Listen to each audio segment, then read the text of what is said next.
welcome back to the $1 Million Landscaper Podcast. Now today we're going to break off our traditional podcast episode and share with you an amazing webinar we just did with Carla and Iniguez of Cycle CPA. Now you might know Carla a little bit better as the landscape accountant. So if you need any accounting needs, go check out Cycle CPA, get a hold of Carla. She can set you up and take care of all your needs there. So like I said, we did this awesome webinar. We had so much great feedback. We have to share this with everybody. So we're going to share it with you here on the podcast. So you can listen to it. You can go to the YouTube channel and watch everything. You probably get a little better idea of the graphics and everything we show you. But either way, it's going to help you understand, why we need to start thinking in the systems mindset and getting our mind wrapped around that. We use systems all the time in our business, whether you even realize it or not. So we're going to share that with you in the webinar. And we also talk about, we actually kind of break it down so you start seeing these a little bit different and understanding how they work in your business. And then we actually share with you a couple of examples of some people that are in the Millionaire Academy and how they're using it in their business to help grow and actually become more confident in their business, because now things are starting to run without them and the confidence is coming out. So it's an awesome experience. So check out the webinar. Like I said, go to the YouTube, watch it, or you can listen to it here while you're mowing, driving the truck, whatever it is.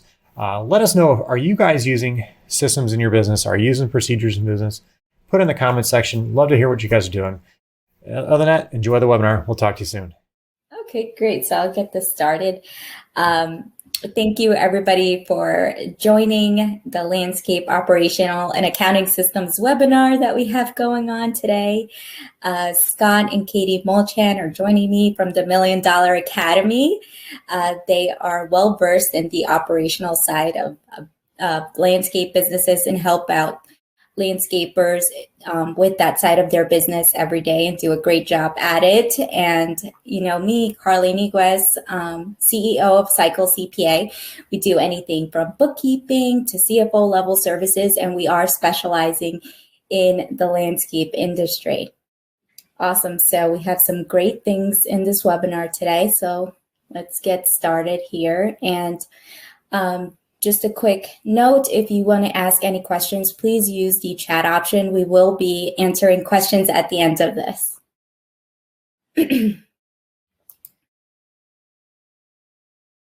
Okay, if this is everybody's first time seeing Scott and I, we are Scott and Katie Molchan with $1 Million Landscaper, like Carla said. We have our $1 Million Academy. That's where we have courses and a networking system for landscaping business owners. And then we have our $1 Million Landscaper podcast as well. Yep. So a lot of people maybe have heard us from there. And we just want to say a quick thanks to Carla real quick for having us on here tonight, because who doesn't want to talk about, landscape and operational systems? This is a hot topic. It is. So, it is. So we're happy that you guys all took the time out of your evening to join us for this tonight. All right, so we'll get started here. So hard work doesn't equal success. Sorry, let me change the slide here. All right, so hard work doesn't equal success. We're all taught that we just work hard, sell more jobs, keep hustling, keep working, we'll be successful. And we're here today to break it to you that this isn't necessarily true. And we're not trying to rain on your parade we just want to save you from a lot of heartache, a lot of stress. We were taught this our entire lives. That's just literally was our business model for years. That's just what we did. We worked hard, sold more jobs, worked 6, sometimes 7 days a week. Our customers loved our work. We were great landscapers, and we didn't really have much in the bank to show for it. That was a little embarrassing. Yeah. Does this sound like any of you, or how many people do you know that are awesome landscapers? And are busting butt every day and working hard all the time, but they're just not making the money that they should be. It's all too common in the landscaping industry. And we really hate it, because I always say that landscapers work way too hard to be broke. So, and for us, it wasn't until we hired a business consultant that we realized that our problems were not because we weren't working hard enough. And our problems weren't because we weren't selling enough work. We were completely and totally winning at the landscaping game. But what we were failing at was the running a business part. It was the business end of things that really we were kind of stinking at, because we were suffering from a whole bunch of what I like to call ABT. It's just a bunch of 8-been taught. We just didn't know how to run a business. We didn't know how. And this really kind of came to a head one afternoon. I was pregnant with our second son, and I left work early, and I don't even remember why I took Scott's plow truck, but I did. I left, and I was in Scott's plow truck. So, and I decided to go to the grocery store before I went home, and I pulled into the parking lot, and I just started sobbing because it hit me like a ton of bricks that I was sitting there in the truck that we used to literally make money. And I wasn't sure that I was going to have enough money to go get the groceries I wanted. I was like having that pre-anxiety that my debit card wasn't going to go through. Is anybody familiar with that? Where you're like, you just like, you swipe it and you hope it doesn't come back declined. And so it was just really a pitiful moment. I'm like, I cannot sit here in this truck that we used to make money, all big and pregnant, bringing our second child into the world, and being afraid that I don't have enough money to feed my kids. It didn't feel good at all. So that is really what spurred us to take the steps that we needed to take to just kind of get our crap together, get our business organized, get our employees better trained, start really digging into our numbers, into our business, start getting our estimating on point. We really had to kind of overhaul all of that. So, because if you think that we're crazy and that working hard will just automatically give you success, then if you'll take a look up at the slide that we have up here, you'll see in the middle, this is what can happen if you ignore your problems and you just keep working harder and selling more work and hoping that everything's going to fix itself. This is an actual assessment from the consultant we were working with. And what it says there in the middle is in 1 year, we wasted $159,528 in payroll on unproductive time. That means we were paying people. We spent out that much money in payroll in one season. This is one season. Yep. For work that we were not getting any income back for. And we weren't even paying ourselves $159,000, mind you. So our productivity was so bad. It was down at 65%. Because we did 1.3 million in sales that year. That is a good chunk of change. That is a lot of sales. We didn't need to sell more. But that 1.3 million in sales doesn't mean much, doesn't mean anything when you look at how much money that we were wasting just because we did not have our crap together. Because those numbers are from a year when we were still just focused on doing the work. We were just selling more because we're like, we don't have any money. We must just need to work harder. So we just kept selling more work. And yeah, we were paying little to no attention to how we ran our business. We just knew what we knew how to do, and we knew how to sell work, and we knew how to do work. And so we just kept working. I don't know how many times I can say work. We just kept working. So we're just really here to tell you that that struggle, that working harder, that putting in more hours, all of those things that just lead to burnout and stress. It is a broken strategy. It doesn't work. You can do it for a little while, but it's eventually going to bite you in the butt, exactly how it did to us. So, but we were able to turn it around and we were able to fix it. We didn't just yell at our employees. We weren't just why are you guys all so lazy and why is this all terrible? I mean, we were mad for a little bit, but we acted like grownups. We took the responsibility for our part in it. We're like, you know what? This is our business. This is on us. If we own this place and it's running at this low productivity, then this is our fault and we're going to have to take steps to fix it. So we just really had to kind of let go of that narrative that working hard is going to fix things and that working hard is going to guarantee success.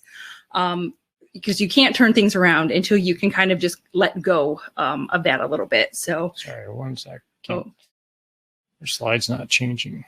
Oh, I don't know. Scott's having technical difficulties. There we go. Oh, is that then? So anyway, the moral of the story is you have more control over your days and your business than you think. You just kind of have to let go of that old, it seems easy to just let go of an old thought pattern, but it's not. It's ingrained in us. It's hard.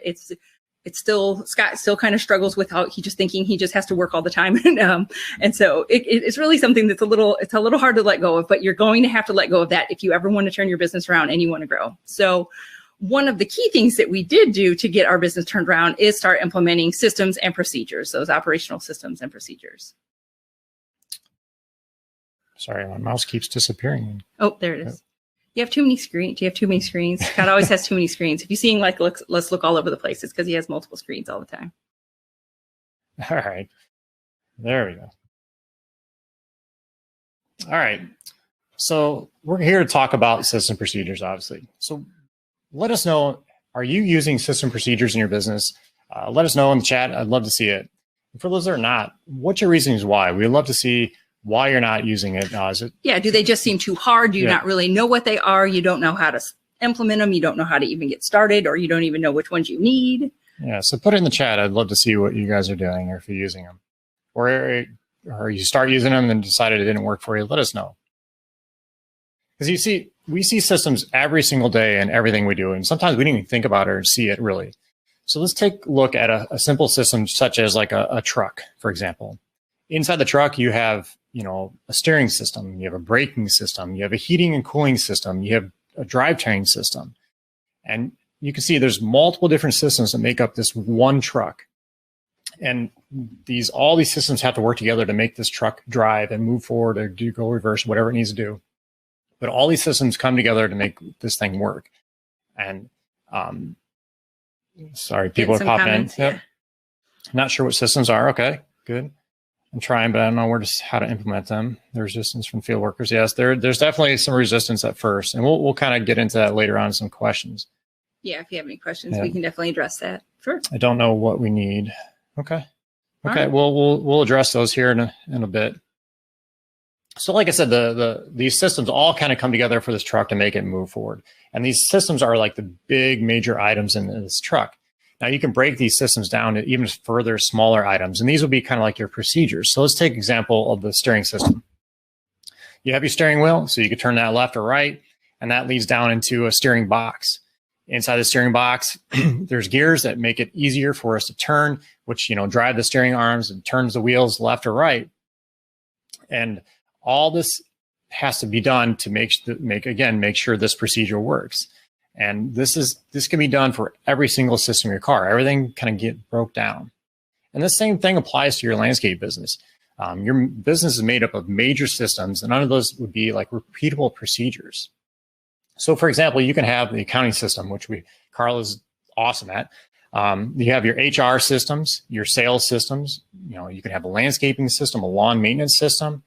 And just like the truck, everything has to work together to kind of make it work, your whole business move forward and keep, making profits. And you can break these individual systems down into smaller procedures. So I like to keep things simple. So we have a major systems, and then we break it down in smaller, finer things underneath. So let's take an example of the landscaping system. You could have a procedure just on how to plant a plant, how to plant a tree, how to install mulch, how to do a brick patio. Now, some of you might be thinking, that's just silly. Guys should know how to, or girls or whatever, should be able to plant a tree or a shrub. How many of you had somebody go out there and didn't know how to plant a plant? We've had guys go literally grab a flat shovel and try to dig on a hard clay here. It doesn't work. Yeah, So, even if they came from another landscaping business, sometimes they do weird things because you might think, I hired this person, they work for so-and-so, they probably know a thing or two, but that doesn't mean that they do. Yep. And even what they do know might not be what you want them to be doing. Like Scott said, they'll go grab a flat shovel to dig in clay, and that doesn't work. Now, for these examples, you're not going to use these procedures out every single time for your team. You're going to use these procedures to help train your team. So when you have a new person come on, you're going to use these procedures out in the field for first few times until they kind of get the grasp of things.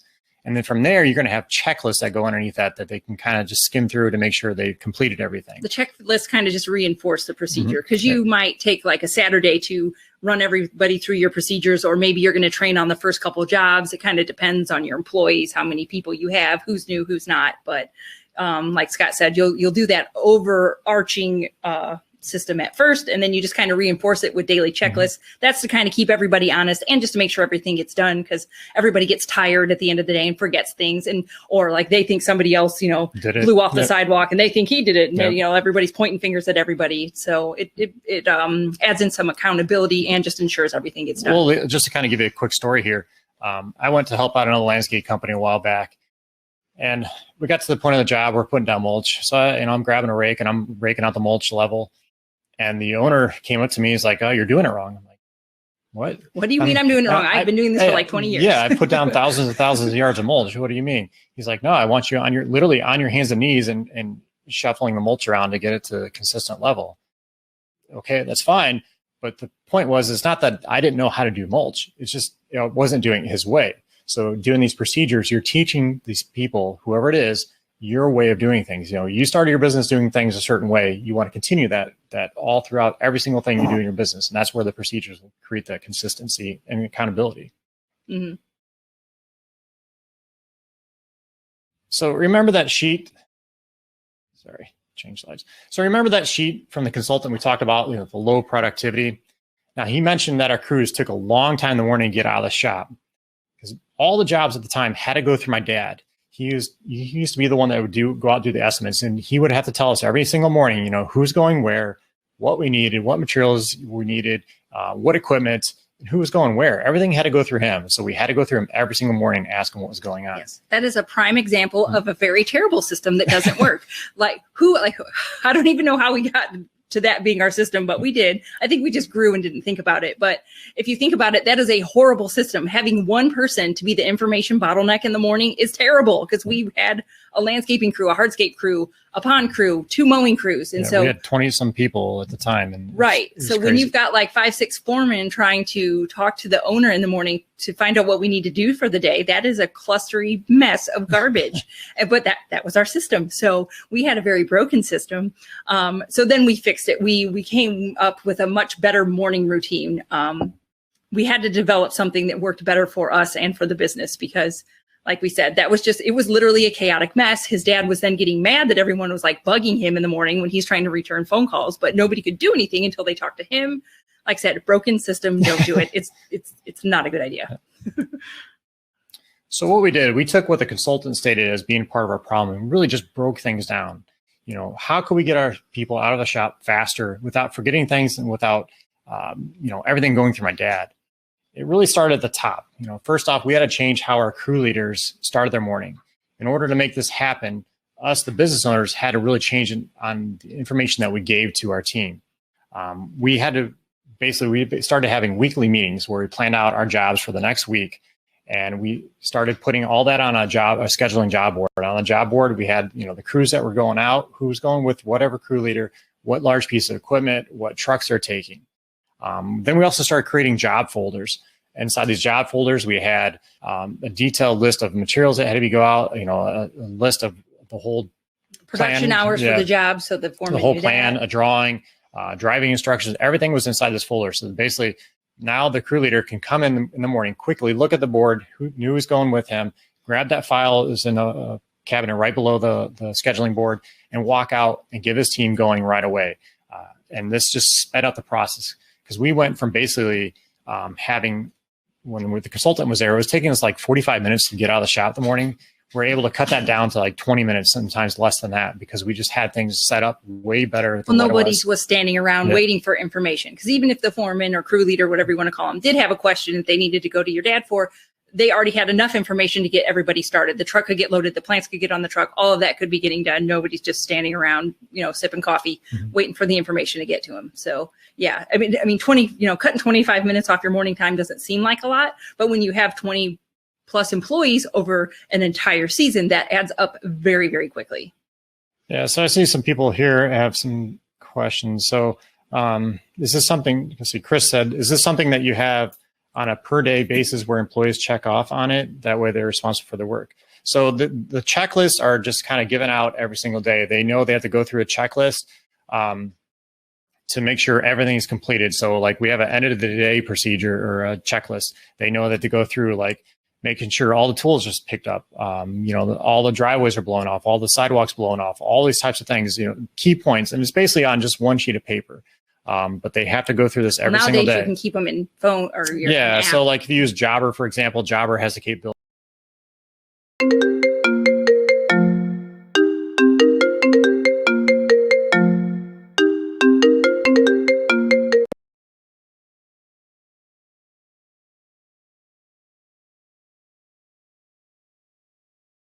Of putting checklists on there, the crew leader or whoever has access to it can go through. So there's other things you can do, but having these things in place is key because it's also going to help hold them accountable. Like we said, because if they, forgot, whatever, a compactor or a blower on the job site, okay, well, who's responsible for this? Who checked this off? Okay. I like the built-in accountability. Yeah. I'm always big on accountability because everybody likes to point the finger at somebody else. And so the checklist can kind of help that, and not I don't like accountability, so you can necessarily just be hard and yell on people, but eventually they're going to step it up and realize, oh, okay, hey, they're going to know if I don't do this. And so I'm going to have to do it. And it eventually becomes habit. These can be a little bit, crews can have resistance at first, but eventually it will just become habit. Yep. So yes, it's something that they need to be doing every single day. Like I said, the procedure is not going to be, they're not using those out. That's mainly just to train people or using during your training time to make just sure people are doing things, or if you update a procedure, but the checklists are what's getting done every single day out in the field. Sorry, I'm just going through the list here. Yeah, somebody said 20 guys at 20 minutes is 400 minutes a day. Oh yeah, it adds up. It adds up and that so was fast. Imagine if it was 45 minutes, how much time we had. That was terrible. So it is crazy. So, all right. I don't know what's going on here. All right. So let's talk about Colby here for a second. Colby's a guy that we have been helping out here for, he's been a member of our academy for quite a while. He's doing a real good job. Yeah. He's your typical kind of work in the field kind of guy. However, he knew that if he wanted to grow his business and really provide for his family and be able to offer employment opportunities to people in his area, he needed to figure out how to work on his business. He didn't really have any kind of process in place for working on his business. He was just really just flying by the seat of his pants. Yeah, we have a lot of people come to us because their business model is currently flying by the seat of their pants. And so, well, you just do. I mean, I poke fun, but we did it too. We completely did it. I don't judge.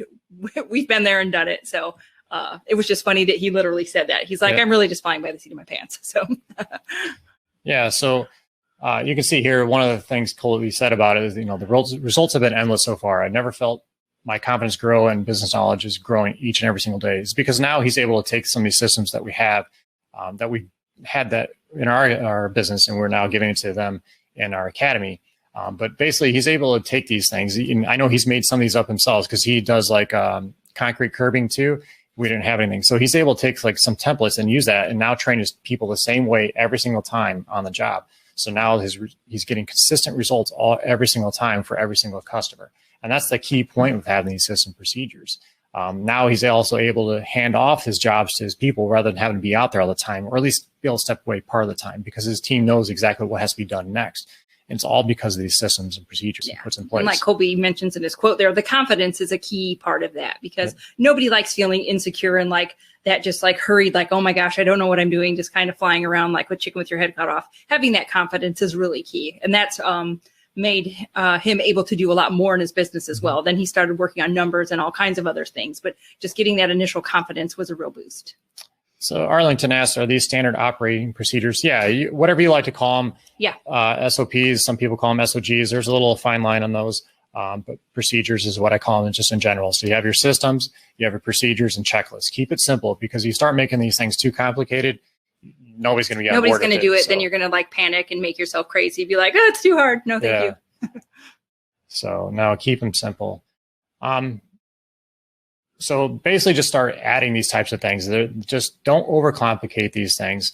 Start getting something, writing down a simple procedures like for doing plants. You can even videotape it now. You don't necessarily have to write it down. If you can videotape a person doing this, that's going to go a long way. Just start doing. Yeah, you could use that for your training procedure. Mm-hmm. Yeah, if you have, say you've got somebody who's been with you for a while and knows how to do it. Yeah, have somebody recording, the other person implementing it, and then just have the new people watch the video on how to do it. I like that you say videotape. You're aging us here. Sorry. Nobody's using it like a VHS tape here. Grab your phone and use this. These things take awesome video. That's all we ever use. So we don't really use any other cameras. There's no need to go like get crazy productive on this type of thing. Keep it simple. Record it. And, put it in a Google Drive or something like that, and you can start training your people this way every single time when they come on. Yep. Send them a link or put it on YouTube. Even you can do that too. So, does anybody have any questions on anything?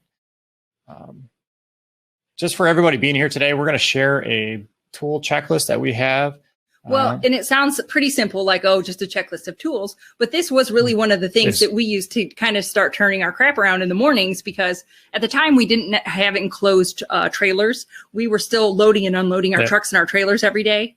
And so a simple checklist that you can just tick off the tools that everybody needs to gather in the morning does wonders, because like we said, the foreman can just come in, give the crew the checklist. So while he's, getting plant material or looking over the job, whatever he's doing, then you can have other people gathering up the tools for the day. So that's kind of how you would use a checklist like that. Well, that's one way you could use it. I'm sure you could use it a million other ways, but that's just one way that we used it to get just the mornings running smoother. This is honestly one of the first things that we did in our business to really start getting my dad out of there. Before, while we're trying to do all these other, writing up these procedures, just having this checklist was, like Katie said, was a huge thing. It was basically a snowball effect.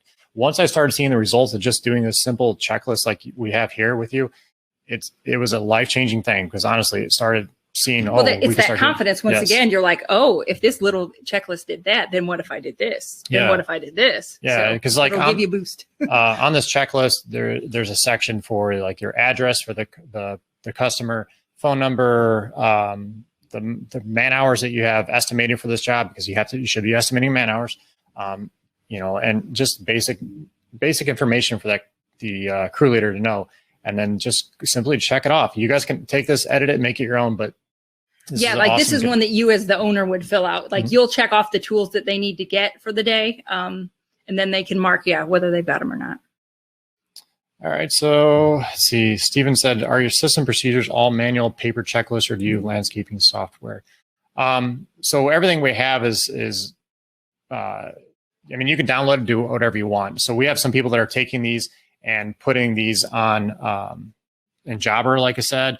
Some people are using, I forgot, there's an Apple checklist, and I'd have to get back to you. I'm sorry, I forgot it was. One of our members is using that, whereas Cruz just uses online app.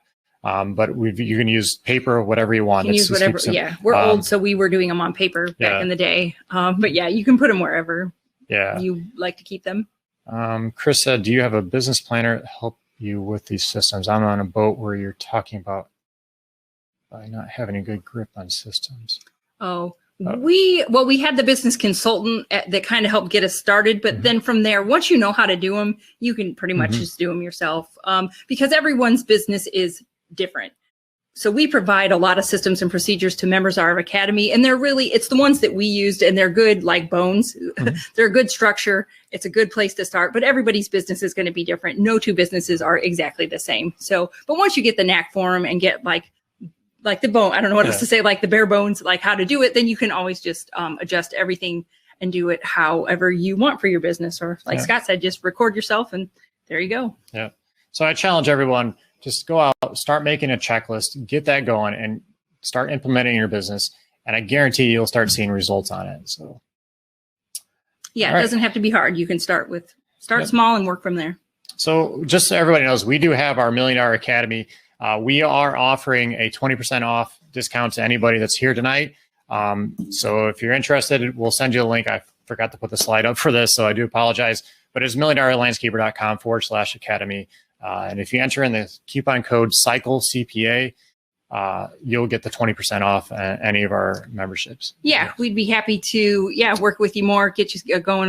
We've got tons of courses in there on it, and there's Facebook group available for questions and all that kind of stuff, so you can be in contact with us.